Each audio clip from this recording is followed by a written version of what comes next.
और सहाबी आप जानते हैं ना, जिन्होंने हुजूर नबी करीम को अपने माथे की आंखों से देखा और ईमान की हालत से दुनिया से गए, ऐसे आदमी को सहाबी कहा जाता है। सहाबी के दर्जे को आज का कोई भी वली नहीं पहुंच सकता।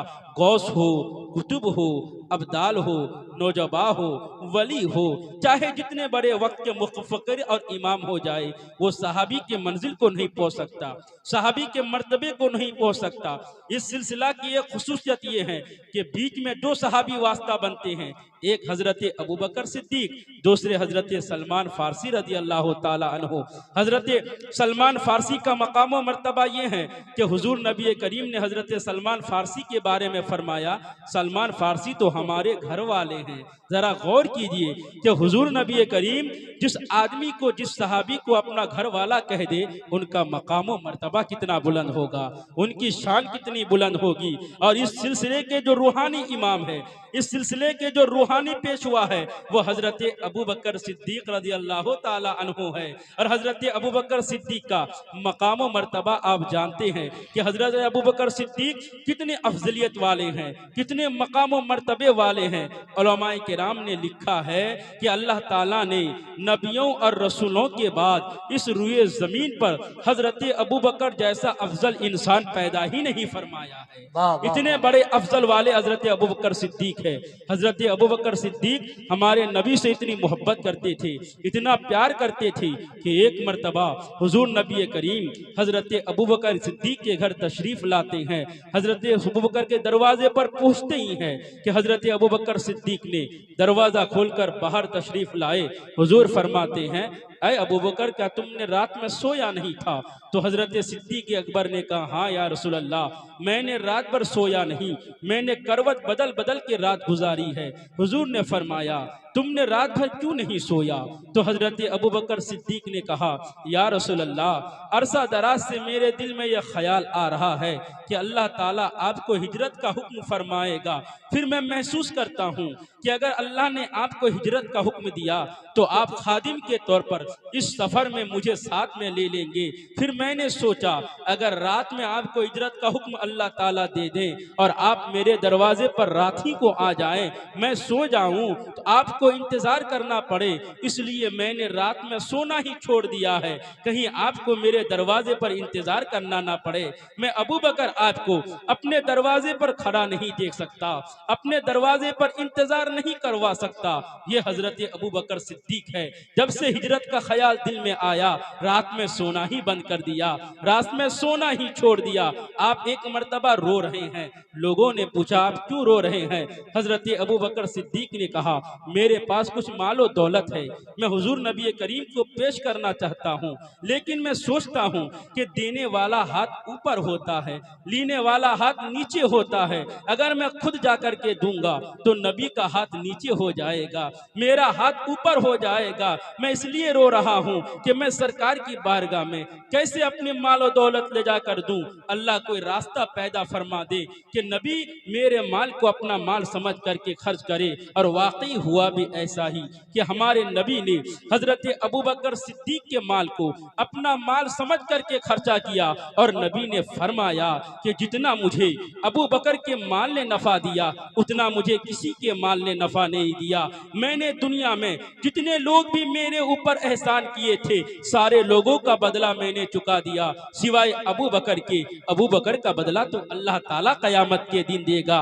ये हजरत अबू बकर सिद्दीक का मकाम है, ये हजरत अबू बकर सिद्दीक का रुतबा है, जो इस सिलसिले के रूहानी इमाम है, इस सिलसिले के रूहानी पेशवा है, इस सिलसिले के रूहानी मुक्तदा है। मैं एक हदीस और सुनाता हूँ, इसके जिम्ने में हजरत अबू बकर सिद्दीक का मकाम भी मालूम होगा और एक अदब भी आपको मालूम होगा।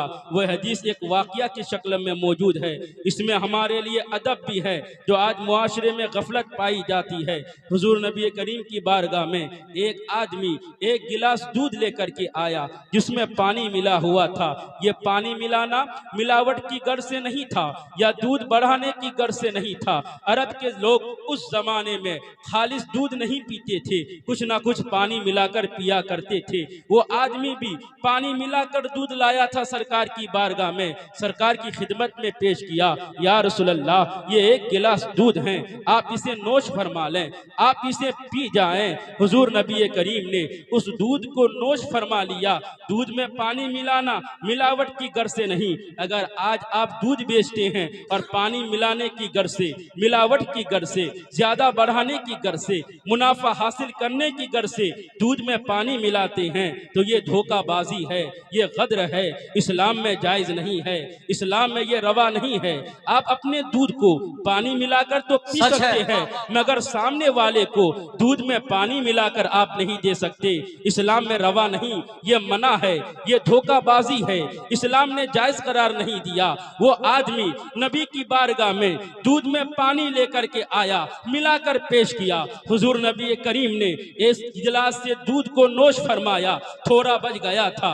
हुजूर ने चाहा जो हाजरीन बैठे हैं उन लोगों को पिला दिया जाए। उस वक्त जो आपके दाहिने जानिब बैठा था एक गवार बैठा था, एक देहाती आदमी बैठा था, एक गांव का रहने वाला आदमी बैठा था, और आपके जो बाएं जानिब तशरीफ फरमा थे हजरत अबू बकर सिद्दीक जलवा हजरत अबू बकर सिद्दीक तशरीफ फरमा थे। हुजूर नबी करीम ने देखा दाएं जानिब तो गवार है, दाएं जानिब तो देहाती है, मगर बाएं जानिब तो मेरे यार है, साहिब मजार है, यारे कार है, हजरत अबू बकर सिद्दीक है। दिल चाहा कि अबू बकर सिद्दीक को दे दूं, मगर अदब का तकाजा, महफिल का तकाजा, चाशनी का तकाजा, महफिल का तकाजा, मज़्म का तकाजा ये है कि दो दाएं जानिब बैठे उसे पहले दिया जाए, दो दाएं जानिब हो उससे बांटा जाए, उससे शुरू किया जाए। हुजूर नबी करीम ने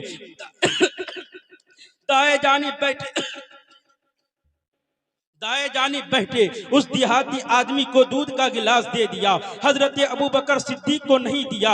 जरा अब गौर कीजिए, हुजूर नबी करीम बाएं जानिब हजरत अबू बकर सिद्दीक तशरीफ फरमा है, मगर नबी ने हजरत अबू बकर सिद्दीक को दूध का गिलास नहीं दिया। बाएं जानिब बैठे, दाएं जानिब बैठे उस देहाती आदमी को दूध का गिलास थमा दिया हुजूर नबी करीम ने, और आगे इरशाद फरमाया, अल अयमनो फल अयमन, जो दाहिने जानिब होता है उसका हक पहले होता है। हमारे नबी ने हमें यह अदब सिखा दिया। कोई भी महफिल हो, कोई भी मजलिस हो, कोई भी बज़्म हो, कोई भी मजलिस हो जिसमें शीरनी तकसीम हो, लंगर तकसीम हो, खाना तकसीम हो, शरबत तकसीम हो, नजरो नियाज तकसीम हो, बाएं जानिब वाले को ना दिया जाए, पहले दाहिने जानिब वाले को दिया जाए। दाहिने जानिब वाले का मुकद्दम है, उनका हक पहले है, उन्हें दिया जाए। ये ना देखा जाए बाएं जानिब आलिम है कि फाजिल है, पीर साहिब है कि कोई बड़े लोग मौजूद है। नहीं नहीं, बांटने में अदब का तकाजा ये है, महफिल का तकाजा ये है कि दाहिने जाने वाली को तरजीह दिया जाए, चाहे बच्चा बैठा हो, चाहे बूढ़ा बैठा हो, चाहे देहाती बैठा हो, चाहे अनपढ़ बैठा हो, चाहे गवार बैठा हो, जो कोई भी बैठा हो, दाहिने वाले को तरजीह दी जाए, दाहिने से बांटना शुरू किया जाए। हुजूर नबी करीम ने दूध का गिलास दाहिने जानिब बैठा हुआ उस देहाती के हाथ में थमा दिया। गोया कि नबी ने यह अदब सिखा दिया कि दाहिने जानिब कोई भी हो उसे दिया जाए, वरना हजरत अबू बकर सिद्दीक का मकाम और मर्तबा तो ये है, हजरत अबू बकर सिद्दीक जैसा रुए जमीन पर कोई आदमी पैदा ही नहीं हुआ। नबियों के बाद सबसे बड़ा मकाम अबू बकर सिद्दीक का है, रसूलों के बाद सबसे बड़ा मर्तबा अबू बकर सिद्दीक का है। मुजद्दिद अल्फसानी इमाम रब्बानी शेख अहमद सरहिंदी रज़ियल्लाहु अन्हु फरमाते हैं, सिद्दीक वो होता है कि अगर नबी किसी आईने के सामने खड़े हो जाए तो जो आईने के सामने खड़े हैं हमें तो मालूम है ये नबी है, ये रसूल है, ये नबी कायनात है, ये रसूल कायनात है, मगर आईने में जो तस्वीर नजर आती है, आईने में जो छाप नजर आती है वो सिद्दीक अकबर है। नारे तकबीर, नारे रिसालत, मकाम सरकार सिद्दीक अकबर। बहुत अच्छा है।